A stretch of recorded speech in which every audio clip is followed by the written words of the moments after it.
Hello everybody, it's Helena Bird, and today I'm going to be working in my Teddy Bears High Tea glue book and offering up a bit of relaxing glue book and personal life chit chat. If you want to watch the previous videos about this glue book, I'll link to the playlist below. I'll be using a mix of fussy cuts and papers from my own stash, also a bit of lace thrown in, and some of my own World of Honeywick teddy bear printables. If you want a free sample pack of Teddy Bear High Tea printables, I'll leave the link below. I'll also link to my shop where you can buy the full pack if you get inspired. I'm starting out by adding some lace detail to this page. This was one of the full pages that I glued down during the first video, and I liked it so much that all I needed was a bit of lace, I decided.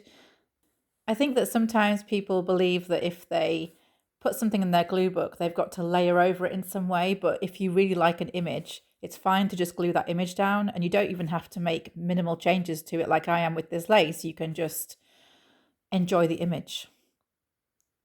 The facial expressions on these bears never fail to crack me up.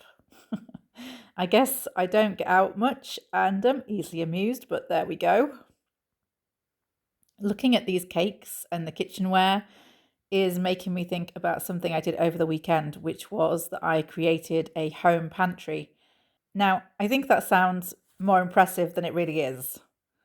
I just repurposed an old bookshelf in the dining room, taking off the books and loading the shelves instead with store cupboard ingredients that I had in the kitchen cupboard. So in glass jars, I added things like flour, sugar, lentils, canned beans, all that kind of thing. The reason this activity was worth doing for me is that I suspected, and I was right, that I had a lot of things in my store cupboard that were going forgotten. So I would go to the supermarket and not realize that I already had some flour or some sugar sitting in the store cupboard, maybe lentils or beans. I was buying extra and I didn't need to. And for me, I'm one of those personality types that things have to be visible, otherwise I forget about them. And I think quite a few people are the same way. And this principle can also go for craft supplies. If it's not visible, you tend to forget you have it. And then you may repurchase by accident or just go without when actually you could have had that thing if you'd only remembered that you had it in the first place.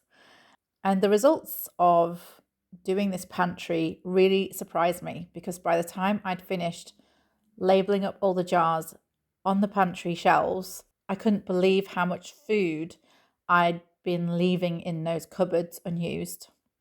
Luckily, it's all stuff that doesn't really go off or certainly takes years to reach its use by date. So nothing too outrageous. It's not like I found anything from like the 90s sitting in there. I haven't had this house that long, so that would be impossible anyway. But I was shocked to see just how much rice and pasta and dry goods I had in the cupboard. And there is no need for me to buy any more until I'm down to the last jar of these things. So I feel a little bit shocked, perhaps slightly even a little bit ashamed about not realizing and not being conscious of how much food I had sitting in the cupboards.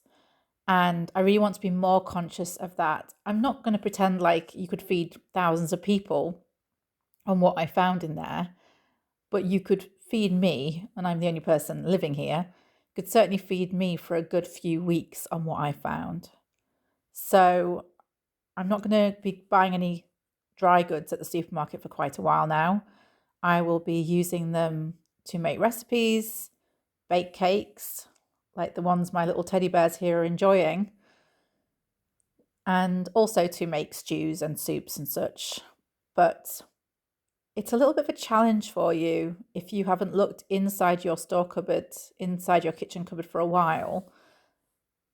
Just take an hour and pull everything out and just check what you've got, because you may be super organized. And if that's the case, I'm very jealous and well done. But maybe there are some things sitting in that cupboard that could be used for family meals this week or used for your meals this week that you were overlooking. And this is something that I feel is a skill set that has been lost over the years. I think my grandmother used to run her pantry down to the penny, and same with my nana. But it's not something that I was ever taught, because by the time I was a teenager, there was a lot of convenience food, which of course is what I try to avoid now. And I think what a lot of people try to avoid now, because they know that it's overpriced and it's not really food. It's just kind of, chemicals put together in a pleasing fashion. So it is worth just taking an hour out of your life to look in your kitchen cupboards and pull everything out, and anything that's still in date. If you think that you're going to forget about it if you put it back in the cupboard, maybe find a space where you can put these ingredients into glass jars and label them so they're visible. I actually didn't have to label every single jar because they're glass, so you can see what's inside them. But the things I did have to label, there was a lot of white powders. So can I tell corn flour from plain flour just by looking at a jar? Not easily. So those two had to be labeled. Same with, granulated sugar and caster sugar. No, I'm not going to be able to tell the difference between those easily. I mean, I can if I look really hard, but it's going to take a while. So let's just make the system easy.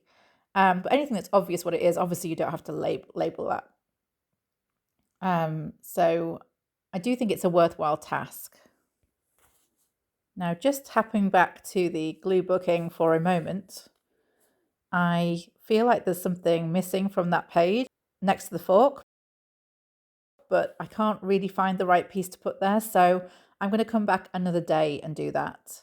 And that's another thing with glue booking, that you don't have to do a page all at once. You can start adding some pieces, and then if you think something's missing but you don't know what, you can always go back to that. And there's nothing wrong with doing it that way. Even on these videos that I'm shooting, my goal isn't to create perfect pages. It's to show you how I'm building the pages week by week, session by session, and not worrying about a finished page, but just thinking about what items I would like to add today. And that makes the whole process far more relaxing and less pressurized.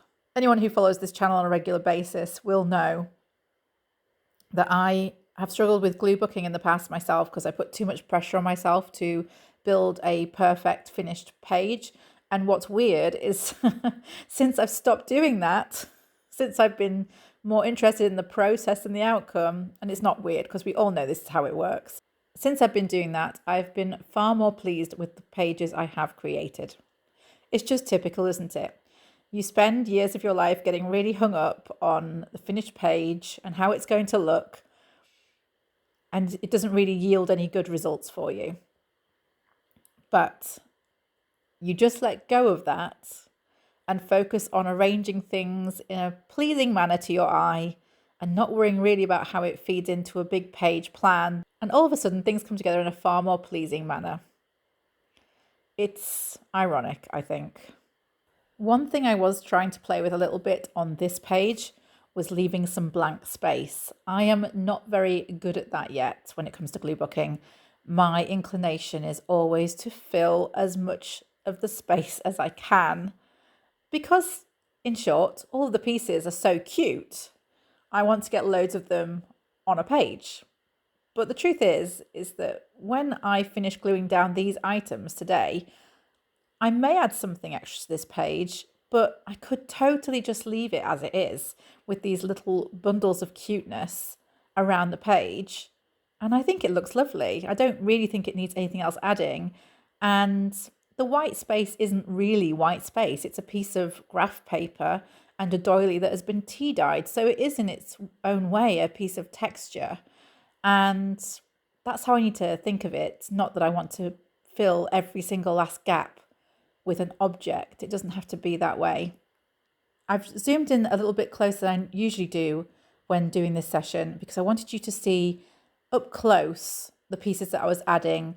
And although, yes, it's nice to see me using the glue stick off screen, which you can't see in this video because I'm focusing on the pages, I do think that it's probably more important for you to see clearly the pieces that I'm gluing down.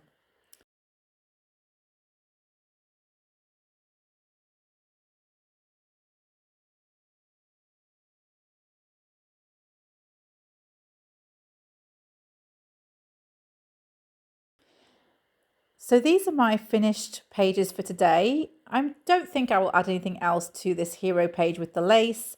I do feel that something is needed next to that fork on the right hand page, but I don't know what it is yet, so I'll come back to that another day. And I may just leave this page with the white space in inverted commas, the tea dyed space, as it is.